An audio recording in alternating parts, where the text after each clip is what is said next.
Ladies and gentlemen, there is a question that has bothered me for a very long time. Every year, schools around the world celebrate their best students. Names are announced, certificates are awarded. Parents smile with pride, teachers applaud, and the student with the highest score is declared brilliant.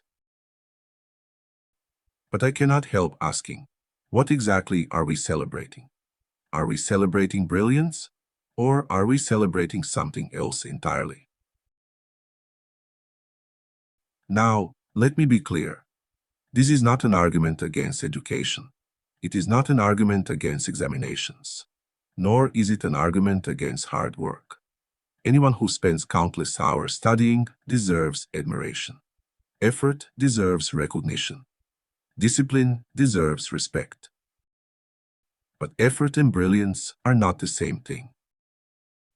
Knowledge and intelligence are not the same thing. Memory and creativity are not the same thing.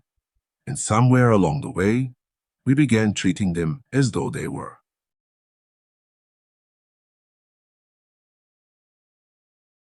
The first misunderstanding.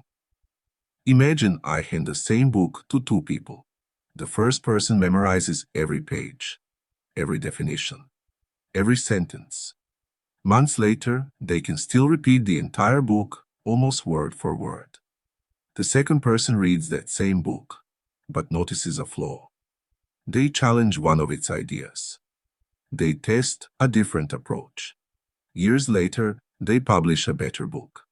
Now ask yourself, who has demonstrated the greater intellectual achievement? The person who remembered knowledge or the person who expanded it? Most of us instinctively admire the second. Yet our educational systems consistently reward the first. It is almost as though we have mistaken the ability to store information for the ability to create it. Every textbook sitting on a classroom desk has an interesting history. Someone wrote it. Someone made the discoveries inside it.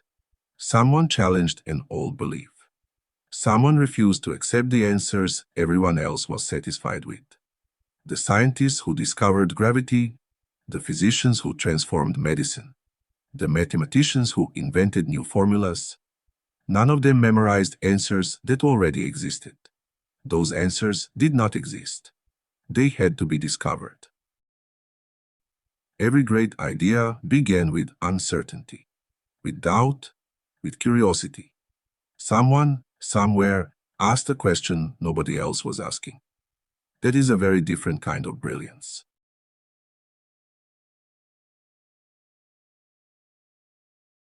Imagine a traveler holding a map.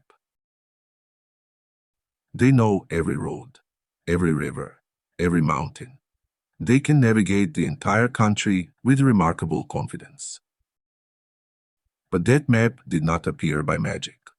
Long before the traveler arrived, someone else walked through forests no one had crossed, climbed mountains no one had mapped, made mistakes, got lost, risked failure. Only then could they draw the map everyone else now follows. Both people are valuable, the traveler and the explorer, but they are not doing the same thing. One follows knowledge, the other creates it. Yet, in many classrooms, we celebrate the reader of the map, while forgetting the person who first drew it. Perhaps that is why so many students leave school, believing education is about having the correct answers. But history tells a different story. Progress has never belonged to people who simply repeated what was already known. Progress belongs to those willing to ask uncomfortable questions. What if everyone is wrong? What are we missing? Can this be done differently? Every major leap in civilization began with a question. The wheel, electricity, flight, vaccines, computers, space exploration. Not one of these began as an answer. They all began as curiosity.